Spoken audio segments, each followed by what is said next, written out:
Media શમશાન યાત્રા હાલીને બાપુ ભરતરી વાંહે ગાંડો પાગલ થઈ ગયો. ગુરુ મહારાજની આંખમાં આહુડા મીડિયા પડવા કે હવે આ ભરતરીને મારે કેમ કાબુ કરવું. ઈ કે પાગલ થઈ જાય ને તો આખો 92 લાખ માળવો નોથારો થઈ જાય કે આ 92 લાખ માળવાને કોણ હાચવશે. એમ કરતા કરતા શમશાનમાં ગયા.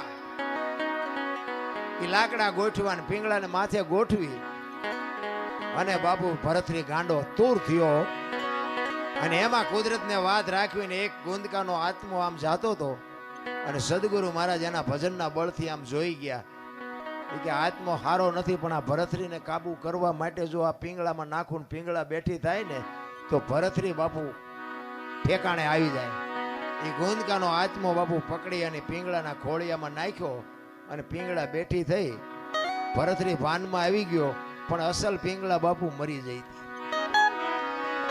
એ પછી ઘોડેસવારનો ને અશ્વપાળનો ને એ બધો ઇતિહાસ છે ને એ પછીનો છે. બાકી 92 લાખ માળવાનું બૈરું બાપુ એવું ન હોય જેવું તેવું. કહેવાનો મારો અર્થ કે જે સત્ય છે ને એને છુપાવ્યું છે કઈ. આ રામાયણ છે, રામાયણ તમે જો ઘણા બધા એમ કે લંકા હનુમાનજી હળગાવી. હું એમ કહું હનુમાનજી હળગાવી જ નથી. લ્યો બોલો, લંકા વાળાએ જ હળગાવી છે, હનુમાનજી હળગાવી. દિવાળી કોને મૂકી હતી?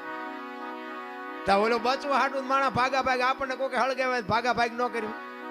ગોદડા એમને જ વિટાડ્યા હતા, તેલ એમને રેડ્યું હતું, દિવાળી એમને મૂકી હતી. હનુમાનજી તો બચવા હાટું ભાગ્યા. હવે ગોદડા હળગતા વેરાણા લંકા હળગી, એમાં હનુમાનનો વાંક શું? હનુમાનજી લંકા હળગાવી, હનુમાનજી હળગાવી જ નથી. અને આખી દુનિયાને ખબર છે પાકું કોઈ કરતું જ નથી.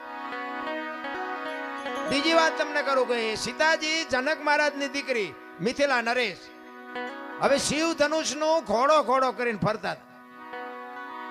અને પછી જનક મહારાજ જોઈ ગયા કે હવે આ શિવ ધનુષને મારી દીકરી જો ઘોડો ઘોડો કરીને ફરતી હોય તો આના મૂર્તિયા હાટું શું? આના માટે મૂર્તિઓ મારે કેવું ગોતું?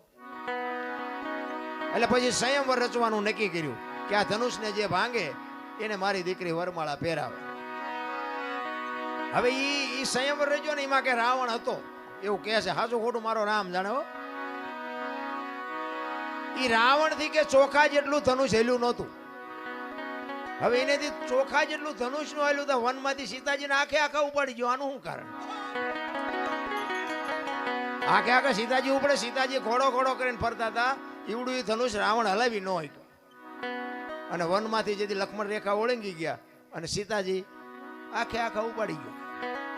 આપણને માયનામાં આવે